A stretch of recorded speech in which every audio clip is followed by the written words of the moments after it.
Assalamualaikum warahmatullahi wabarakatuh. Salam sejahtera. Kami dari kelompok satu yang beranggotakan dari Mbak Dian Malik Mahmuda dengan NIM 202012001, Revaldi Syafa Alatita 2022-12004, Yosepin Cantika Florencia 2022-12006, dan Khofifah Indayani 2022-12051.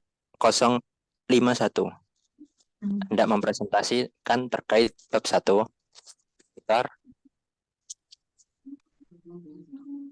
mengenal akuntansi manajemen. Memasuki bahasan yang pertama, yaitu terkait dengan pengertian. Dari pengertian tersendiri, kami mengambil dari dua ahli, yaitu yang pertama Charles T. Holmgren, di mana menurut Charles T. Holmgren, manajemen accounting atau akuntansi manajemen adalah suatu proses identifikasi, pengukuran, akumulasi, analisa, penyiapan, penafsiran, serta komunikasi. Mengenal informasi yang bisa membantu pihak eksekutif perusahaan untuk memenuhi tujuan organisasi. Sedangkan menurut Mulyadi, di ringkas disebutkan bahwa akuntansi manajemen adalah suatu informasi keuangan yang dihasilkan oleh tipe akuntansi manajemen digunakan utamanya oleh pihak internal perusahaan. Selanjutnya akan disampaikan oleh rekan saya. Jadi di sini secara singkat dari pengertian-pengertian yang para ahli sudah sampaikan, kita bisa simpulkan bahwa akuntansi manajemen merupakan proses pengidentifikasian, pengklasifikasian, penyusunan laporan keuangan yang digunakan untuk pengambilan keputusan khususnya pihak internal, yaitu pihak yang ada di dalam perusahaan.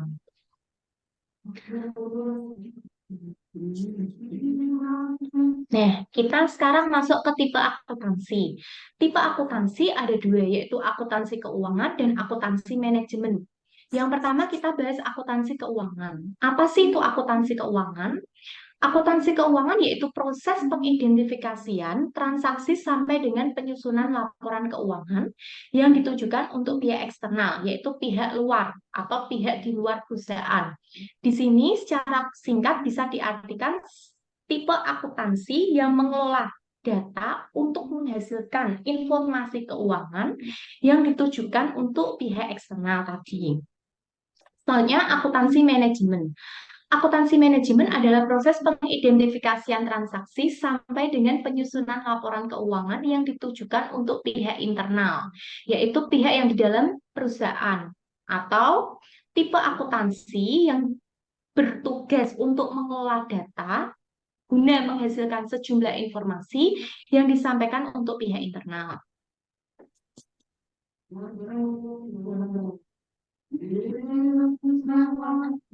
Nah, di sini ada dengan akuntansi manajemen. Yang pertama yaitu perbedaannya dapat dilihat dari pengguna. Pengguna di sini kalau akuntansi keuangan dia bersifat eksternal, sedangkan akuntansi manajemen penggunanya itu bersifat internal. Di mana eksternal itu dia penggunanya itu di luar perusahaan. Contohnya bisa pelanggan, pemegang saham, pemerintah. Kalau internal yaitu pengguna yang di dalam perusahaan. Misalnya ada direktur, manajer. Kedua yaitu ada dasar pencatatan. Dasar pencatatan kalau akuntansi keuangan dia menurut standar dari PSAK. Kalau akuntansi manajemen dalam pencatatannya dia tidak terikat aturan manapun, baik itu PSAK maupun aturan lainnya. Perbedaan yang ketiga, bisa dilihat dari jenis informasi. Nah, di sini kalau jenis informasi, kalau akuntansi keuangan, dia hanya bersifat atau menyajikan informasi yang berkaitan dengan keuangan. Sedangkan akuntansi manajemen, yaitu dia menyajikan sejumlah informasi yang berkaitan dengan akuntansi keuangan maupun non-keuangan. Perbedaan yang keempat, yaitu bisa dilihat dari orientasi waktu. Orientasi waktu kalau akuntansi keuangan dia bersifat masa lampau atau berorientasi secara historis. Kalau akuntansi manajemen dia bersifat masa depan. Yang kelima, dari lingkup informasi. Lingkup informasi ini kalau akuntansi manajemen, dia bersifat evaluasi dan keputusan internal yang didasarkan atas informasi yang sangat terperinci. Sedangkan akuntansi keuangan, dia informasinya mengenai perusahaan secara keseluruhan. Jadi secara menyeluruh.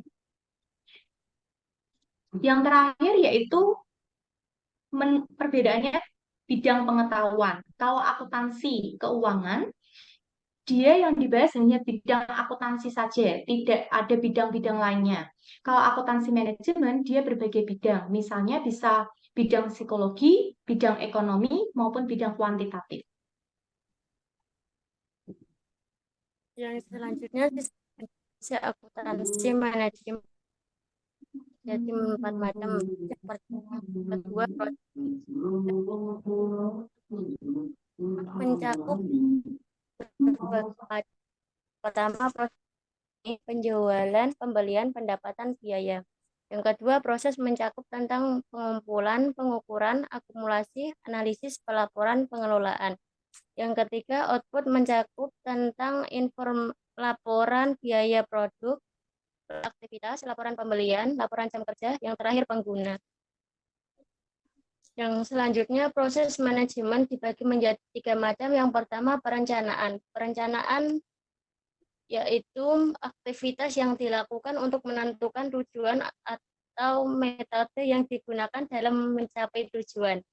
Yang kedua, pengendalian. Aktivitas yang dilakukan untuk memonitor pelaksanaan suatu rencana dan mengambil tindakan yang diperlukan jika terjadi penyimpangan.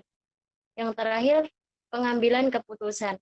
Proses pemilihan suatu alternatif dari berbagai alternatif yang tersedia. Yang selanjutnya, secara singkat akuntansi manajemen.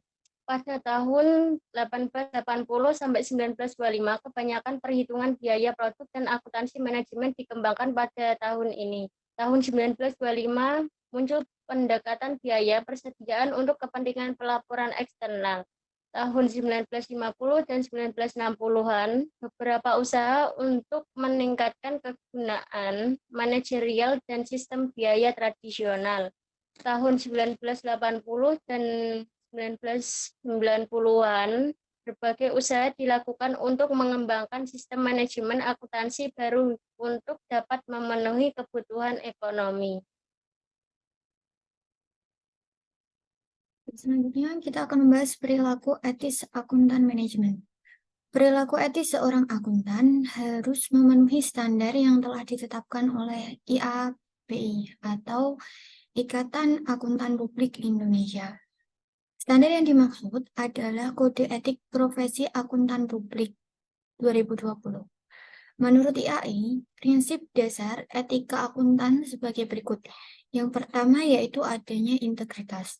Integritas merupakan sikap jujur bagi akuntan dalam menjalankan profesinya. Yang kedua, ada objektivitas yang merupakan sikap akuntan dalam menilai sebuah profesi akuntan manajemen yang tidak memihak kepada siapapun. Yang ketiga, kompetensi dan kehati-hatian profesional. Prinsip yang harus dimiliki oleh akuntan dalam menjalankan profesinya yaitu salah satunya adalah harus menggunakan keahlian dan pengetahuannya serta hati-hati dalam bekerja. Yang keempat yaitu kerahasiaan. Sikap akuntan yang harus merahasiakan semua kondisi perusahaan saat menjalankan profesinya. Dan yang terakhir, perilaku profesional merupakan sikap akuntan dalam menjalankan profesinya harus mematuhi peraturan yang berlaku. Spesifikasi akuntan. Menurut Sirikar, sertifikasi akuntan di Indonesia terdiri dari yang pertama, sertifikasi akuntan manajemen atau CPMA, Certified Professional Management Accountant. Yang kedua, sertifikasi akuntan publik atau BAP, bersertifikat akuntan publik. Yang ketiga, Certified PSAK atau pernyataan atau pernyataan standar akuntansi keuangan, serta yang terakhir sertifikasi akuntansi syariah atau SAS. CPMA merupakan sertifikasi yang ditujukan bidang akuntansi manajemen. Biasanya sumber daya manusia yang bersertifikasi CPMA bekerja dalam sebuah perusahaan. Untuk syarat mengikuti sertifikasi ini adalah lulusan S1 akuntansi maupun lulusan S1 non-akuntansi yang berpengalaman kerja di bidang akuntansi. Institusi yang menggurui CPMA ini adalah IAMI atau Institut Akuntan Manajemen Indonesia. Untuk CPMA ini, topik yang dibahas adalah analisis lingkungan kerja, konsep dan keahlian akuntansi manajemen, manajemen strategis, good corporate governance, dan etika bisnis. Dan yang kedua yaitu sertifikasi khusus untuk akuntan publik.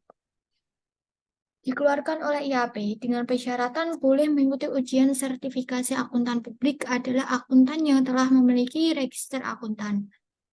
Tapi yang dibahas adalah pelaporan dan akuntansi keuangan, auditing, jasa atestasi, akuntansi manajemen, manajemen keuangan, sistem informasi akuntansi atau SIA, perpajakan, dan hukum komersial.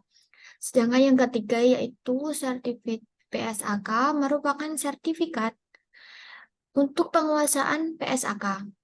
PSAK ini digunakan sebagai pedoman akuntan dalam menyusun laporan keuangan.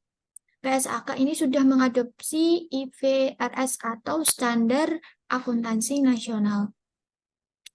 Maaf, Standar Akuntansi Internasional.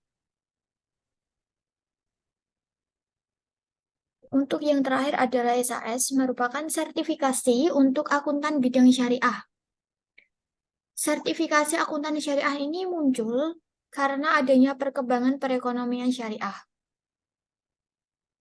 Ujian sertifikasi akuntansi syariah ini diselenggarakan oleh IAI dan wajib mengikuti pendidikan berkelanjutan.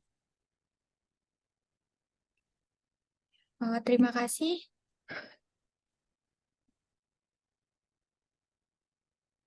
Cukup sekian presentasi dari kelompok 1 tentang bab 1 yaitu mengenal akuntansi manajemen. Untuk selanjutnya proses diskusi akan dilanjutkan pada grup.